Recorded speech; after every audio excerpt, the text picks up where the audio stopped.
राधे कृष्ण। राधे कृष्ण। पृथ्वी की उत्पत्ति का प्रसंग, ध्यान और पूजन का प्रकार तथा स्तुति एवं पृथ्वी के प्रति शास्त्र विपरीत व्यवहार करने पर नरकों की प्राप्ति का वर्णन। नारद जी ने कहा, भगवान आपने बतलाया है कि श्री कृष्ण जी के निमेष मात्र में ब्रह्मा की आयु पूरी हो जाती है। उनका सत्ता शून्य हो जाना ही प्राकृतिक प्रलय कहा जाता है। उस समय पृथ्वी अदृश्य हो जाती है, संपूर्ण विश्व जल में डूब जाता है, सबके सब परब्रह्म परमात्मा श्री कृष्ण जी में लीन हो जाते हैं। तब उस समय पृथ्वी छिपकर कहाँ रहती है और सृष्टि के समय वह पुनः कैसे प्रकट हो जाती है। धन्या मान्या सबकी आश्रय रूपा एवं विजयशालिनी होने का सौभाग्य उसे पुनः कैसे प्राप्त होता है। प्रभु अब आप पृथ्वी की उत्पत्ति के मंगलमय चरित्रों को सुनाने की कृपा कीजिए। भगवान नारायण बोले, नारद श्रुति कहती है कि संपूर्ण सृष्टियों के आरंभ में श्री कृष्ण जी से ही सबकी उत्पत्ति होती है और समस्त प्रलयों के अवसर पर प्राणी उन्हीं में लीन भी हो जाते हैं। अब पृथ्वी के जन्म का प्रसंग सुनो। कुछ लोग कहते हैं यह आदरणीय पृथ्वी मधु और कैटब के मेद से उत्पन्न हुई है। इसका भाव यह है कि उन दैत्यों के जीवन काल में पृथ्वी स्पष्ट दिखलाई नहीं पड़ती थी। वे जब मर गए तो उनके शरीर से मेद निकला, वही सूर्य के तेज से सूख गया, अतः मेदिनी इस नाम से पृथ्वी विख्यात हुई। इस मत का स्पष्टीकरण सुनो। पहले हर जगह जल ही जल दृष्टिगोचर हो रहा था। पृथ्वी जल से ढकी थी, मेद से केवल उसका स्पर्श हुआ, अतः लोग उसे मेदिनी कहने लगे। मुने पृथ्वी के सार्थक जन्म का प्रसंग कहता हूँ। यह चरित्र संपूर्ण मंगल प्रदान करने वाला है। मैं पुष्कर क्षेत्र में था। महाभाग धर्म के मुख से जो कुछ सुन चुका हूँ वही तुमसे कहूँगा। महाविराट पुरुष अनंत काल से जल में विराजमान रहते हैं, यह स्पष्ट है। समयानुसार उनके भीतर सर्वव्यापी समष्टि मल प्रकट होता है। महाविराट पुरुष के सभी रोमकूप उसके आश्रय बन जाते हैं। मुने उन्हीं रोमकूपों से पृथ्वी निकल आती है। जितने रोमकूप हैं उन सब में से एक एक से जल सहित पृथ्वी बार बार प्रकट होती है और छिपती रहती है। सृष्टि के समय प्रकट होकर जल के ऊपर स्थिर रहना और प्रलय काल उपस्थित होने पर छिपकर जल के भीतर चले जाना, यही इसका नियम है। अखिल ब्रह्मांड में यह विराजती है। वन और पर्वत इसकी शोभा बढ़ाए रहते हैं। यह 7 समुद्रों से घिरी रहती है। 7 द्वीप इसके अंग हैं। हिमालय और सुमेरु आदि पर्वत, सूर्य एवं चंद्रमा प्रभृति ग्रह इसे सदा सुशोभित करते हैं। महाविराट की आज्ञा के अनुसार ब्रह्मा विष्णु तथा शिव आदि देवता प्रकट होते एवं समस्त प्राणी इस पर रहते हैं। पुण्यतीर्थ तथा पवित्र भारतवर्ष जैसे देशों से संपन्न होने का इसे सुअवसर मिलता है। यह पृथ्वी स्वर्णमय भूमि है। इस पर 7 स्वर्ग हैं। इसके नीचे 7 पाताल है। ऊपर ब्रह्मलोक है। ब्रह्मलोक से ऊपर ध्रुवलोक है। नारद, इस प्रकार इस पृथ्वी पर अखिल विश्व का निर्माण हुआ है। यह निर्मित सभी विश्व नश्वर है, यहाँ तक कि प्राकृत प्रलय का अवसर आने पर ब्रह्मा जी भी चले जाते हैं। उस समय केवल महाविराट पुरुष विद्यमान रहते हैं। कारण सृष्टि के आरंभ में ही परब्रह्म श्री कृष्ण जी ने इन्हें प्रकट कर इस कार्य में नियुक्त कर दिया है। सृष्टि और प्रलय प्रवाह रूप से नित्य है। इनका कर्म निरंतर चालू रहता है। ये समय पर नियंत्रण रखने वाली अदृश्य शक्ति के अधीन होकर रहते हैं। प्रवाह कर्म में पृथ्वी भी नित्य है। वाराकल्प में यह मूर्तिमान रूप से विराजमान हुई थी और देवताओं ने इसका पूजन किया था। मुनि, मनु, गंधर्व, ब्राह्मण प्राय सभी इसकी पूजा में सम्मिलित हुए थे। उस समय भगवान का वाराह अवतार हुआ था। श्रुति के मत से यह पृथ्वी उनकी पत्नी के रूप में विराजमान हुई। इससे मंगल का जन्म हुआ और मंगल से घटेश की उत्पत्ति हुई। नारद जी ने पूछा, प्रभु देवताओं ने वाराकल्प में पृथ्वी की किस रूप से पूजा की थी। सबको आश्रय प्रदान करने वाली साध्वी देवी की उस कल्प में स्वयं भगवान वाराह ने तथा अन्य सबने भी पूजा की थी। भगवान, इसके पूजन का विधान, जल के नीचे से इसके ऊपर उठने का क्रम एवं मंगल के जन्म का कल्याण में प्रसंग विस्तार पूर्वक बताने की कृपा कीजिए। भगवान नारायण बोले, नारद, बहुत पहले की बात है, उस समय वाराह कल्प चल रहा था। ब्रह्मा की स्तुति करने पर भगवान श्री हरि हिरण्याक्ष को मारकर पृथ्वी को रसातल से निकाल ले आए। उसे जल पर इस प्रकार रख दिया मानो तालाब में कमल का पत्ता हो। उसी पर ब्रह्मा ने संपूर्ण मनोहर विश्व की रचना की। पृथ्वी की अधिष्ठात्री एक परम सुंदरी देवी के रूप में थी। उसे देखकर भगवान श्री हरि के मन में प्रेम हो गया। भगवान वाराह की कांति ऐसी थी मानो करोड़ों सूर्य हो। उन्होंने अपना रूप परम मनोहर बना लिया तथा रति के योग्य एक सैया तैयार की। फिर उस देवी के साथ एक दिव्य वर्ष तक वे एकांत में रहे। इसके बाद उन्होंने उस सुंदरी देवी का संग छोड़ दिया और खेल ही खेल में वे अपने पूर्व वाराह रूप में विराजमान हो गए। उन्होंने परम साध्वी देवी पृथ्वी का ध्यान और पूजन किया।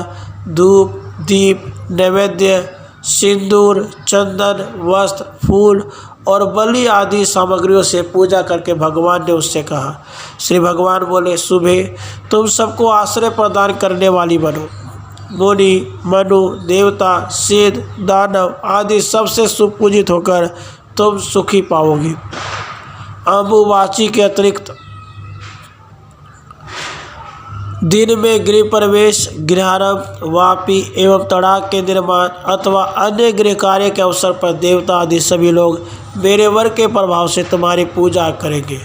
सौरमान से आद्रा नक्षत्र के प्रथम चरण में पृथ्वी ऋतुमती रहती है। इतने समय का नाम अम्बुवाची है। जो मूर्ख तुम्हारी पूजा नहीं करना चाहेंगे उन्हें नरक में जाना पड़ेगा। उस समय पृथ्वी गर्भवती हो चुकी थी। उसी गर्भ से तेजस्वी मंगल नामक ग्रह की उत्पत्ति हुई। भगवान की आज्ञा के अनुसार उपस्थित संपूर्ण व्यक्ति पृथ्वी की उपासना करने लगे। कण्व शाखा में कहे हुए मंत्रों को पढ़कर उन्होंने ध्यान किया और स्तुति की। मूल मंत्र पढ़कर नैवेद्य अर्पण किया। यो त्रिलोकी भर में पृथ्वी की पूजा और स्तुति होने लगी। नारद जी ने कहा, भगवान, पृथ्वी का किस प्रकार ध्यान किया जाता है, इनकी पूजा का प्रकार क्या है और कौन मूल मंत्र है, संपूर्ण पुराणों में छिपे हुए इस प्रसंग को सुनने के लिए मेरे मन में बड़ा कौतूहल हो रहा है, अतः बताने की कृपा कीजिए। भगवान नारायण कहते हैं, मुने, सर्वप्रथम भगवान वाराह ने पृथ्वी जी की पूजा की। उसके पश्चात ब्रह्मा उनके पूजन में संलग्न हुए। उसके बाद संपूर्ण प्रधान मुनियों, मनुओं और मानवों द्वारा उनका सम्मान हुआ। नारद, अब मैं इसका ध्यान, पूजन और मंत्र बतलाता हूँ, सुनो। ओम ह्रीं श्रीं वसुधाय स्वाहा। ओम ह्रीं श्रीं वसुधाय स्वाहा। ओम ह्रीं श्रीं वसुधाय स्वाहा। इस मंत्र से भगवान विष्णु ने इसका पूजन किया था। ध्यान का प्रकार यह है। पृथ्वी देवी के श्री विग्रह का वर्ण स्वच्छ कमल के समान उज्ज्वल है। मुख ऐसा जान पड़ता है मानो शरद पूर्णिमा का चंद्रमा हो। संपूर्ण अंगों में ये चंदन लगाए रहती हैं। रत्नमय अलंकारों से इनकी अनुपम शोभा होती है। ये समस्त रत्नों की आधारभूता और रत्न गर्भा है। रत्नों की खाने इनको गुणान्वित किए हुए हैं। ये विशुद्ध चिन्मय वस्त्र धारण किए रहती हैं। इनके मुख पर मुस्कान छाया रहता है।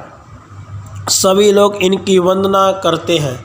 ऐसी भगवती पृथ्वी की मैं आराधना करता हूँ। इसी प्रकार ध्यान करने से सब लोगों पर पृथ्वी की पूजा संपन्न होती है। विपेंद्र, अब कण्व शाखा में प्रतिपादित इनकी स्तुति सुनो। भगवान विष्णु बोले, विजय की प्राप्ति कराने वाली वसुदे, मुझे विजय दो। तुम भगवान यज्ञ वराह की पत्नी हो। जय, तुम्हारी कभी पराजय नहीं होती है। तुम विजय का आधार, विजयशील और विजयदायिनी हो। देवी, तुम ही सबके आधार भूमि हो। सर्वस्वरूपिणी तथा संपूर्ण शक्तियों से संपन्न हो। समस्त कामनाओं को देने वाली देवी, तुम इस संसार में मुझे संपूर्ण अभीष्ट वस्तु प्रदान करो। तुम सब प्रकार के सस्यों का घर हो, सब तरह के सस्यों से संपन्न हो, सभी सस्यों को देने वाली हो तथा समय विशेष में समस्त सस्यों का अपहरण भी कर लेती हो। इस संसार में तुम सर्व सस्य स्वरूपिणी हो। मंगलमय देवी, तुम मंगल का आधार हो, मंगल के योग्य हो, मंगलदायिनी हो, मंगलमय पदार्थ तुम्हारे स्वरूप है। मंगलेश्वरी, तुम जगत में मुझे मंगल प्रदान करो। भूमि, तुम भूमिपालों का सर्वस्व हो, भूमिपाल परायणा हो तथा भूपालों के अहंकार का मूर्त रूप हो। भूमिदायिनी देवी, मुझे भूमि दो। नारद, यह स्तोत्र परम पवित्र है। जो पुरुष पृथ्वी का पूजन करके इसका पाठ करता है उसे अनेक जन्मों तक भूपाल सम्राट होने का सौभाग्य प्राप्त होता है। इसे पढ़ने से मनुष्य पृथ्वी के दान से उत्पन्न पुण्य के अधिकारी बन जाते हैं। पृथ्वी दान के अपहरण से, दूसरों के कुएं को बिना उसकी आज्ञा लिए खोदने से, अम्बुवाची योग में पृथ्वी को खोदने से और दूसरे की भूमि का अपहरण करने से जो पाप करते हैं, उन पापों से इस स्तोत्र का पाठ करने पर मनुष्य छुटकारा पा जाता है, इसमें संशय नहीं है।